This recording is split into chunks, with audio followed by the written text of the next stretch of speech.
Senatorial Debate 2022. At sa ating pagpapatuloy, ang magtatanong naman ay ang Chairman and CEO of the Manila Times, Mr. Dante Clink-Ang II. Mr. Ang, your question please. Thank you, Attorney Karen. If you don't mind, I'd like to hear everyone's answers before I ask a follow-up question. And here it goes. The Philippines hopes to increase the share of renewable energy to 35% of the total energy mix by 2030. By 2040, the target is to improve that to 55%.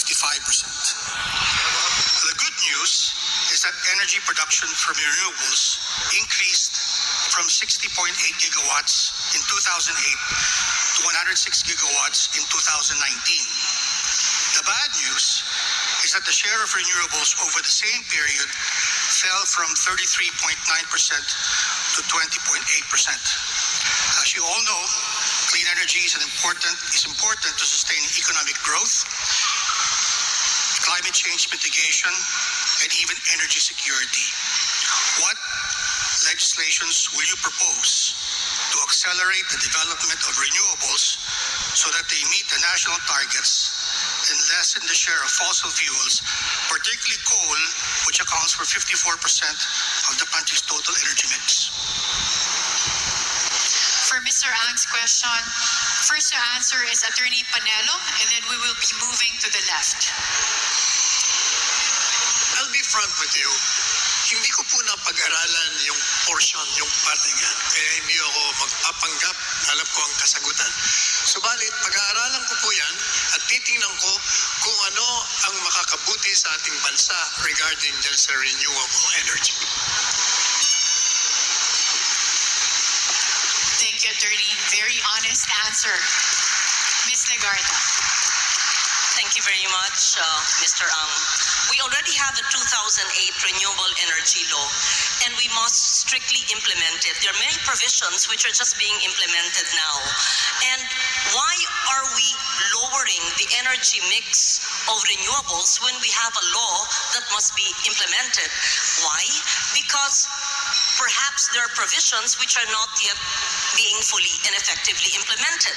What we must do is the oversight function of the Renewable Energy Law as well as the Climate Change Act and the People's Survival Fund. These are laws already enacted by Congress. Happy to have principally authored these measures, and I would want the strict and effective implementation. The false dichotomy between sustainable development and natural resources, it's one or the other, hindi po totoo yan. That's why I will file the PENCAS bill, the Environment Natural Resources Accounting, so that our measurement of our GDP and our GNP is not just by the gains in terms of monetary value, but natural resources as well. Thank you. Thank you, Ms. Legarda. Attorney Roque. Ang usaping renewable po ay hindi lang usaping enerhiya. Ito po ay usaping buhay.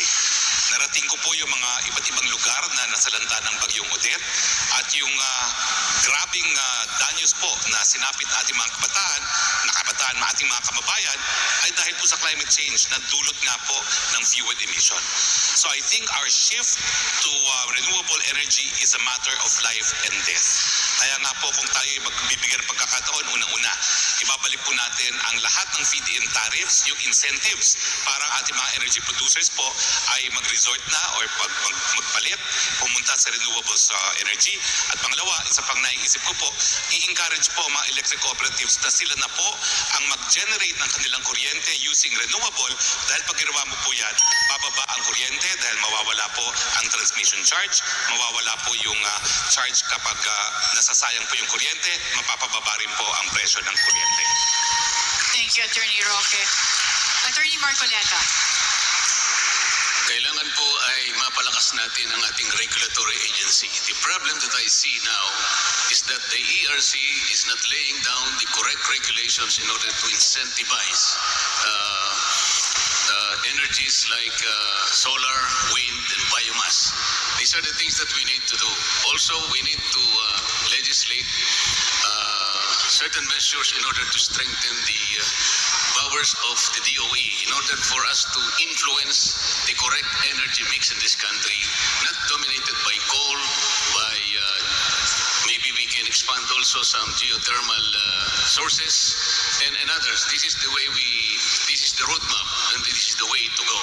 Unless and until we are able to put some measures to strengthen the regulatory function of the ERC, we will not be going further in this case. Thank you. Karen, please. Follow-up question lang kay Congressman Marcoleta.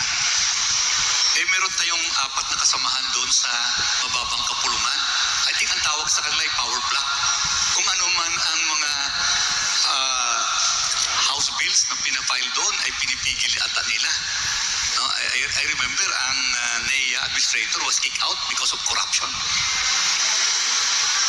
What is the question, So sir? the question is this, no? Ano kayang magagandang gawin doon para makalampas naman ang legislation sa kabutihan ng renewable energy? Kasi mayroong power block eh. Ang importante po kasi nakikita ko, hindi lamang doon sa baba, kundi sa taas din. Kaya kailangan magkaroon din po ng mga fighters doon sa taas, sa Senado, sapagkat ang marami pong measures na ginagawa namin, nahantong lamang doon sa third and final reading.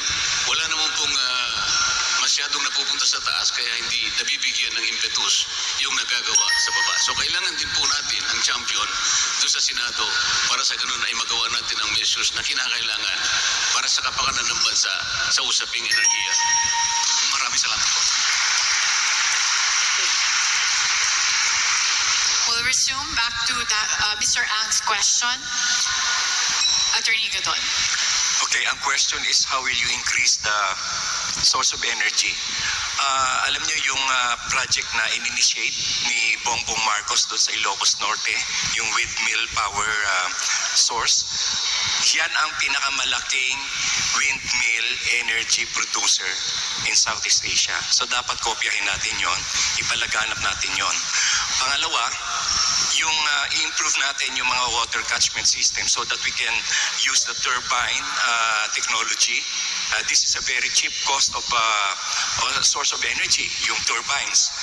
And we should review the tariff, feed-in tariff being granted to those solar producers, solar energy producers. Sa sobrang baba na binibigay sa kanilang feed-in tariff, wala nang gustong pumasok sa solar energy ng malawakan. So yun ang dapat gawin. Attorney Olarte. Ako po ang kasalukuyang presidente ng Clean Air Philippines Movement. Now, in order to utilize the best source of energy, kailangan po yung renewable sources. Now, hydropower po ang pinakamagandang source ng energy natin. Dito po sa Lanao del Norte, meron po tayong Maria Cristina Falls. If we can utilize the power of that Maria Cristina Falls to the maximum, no? Nanggagaling po ang water dyan sa Marawi City and papunta po dyan sa Iligan City. Maganda po if we can utilize that.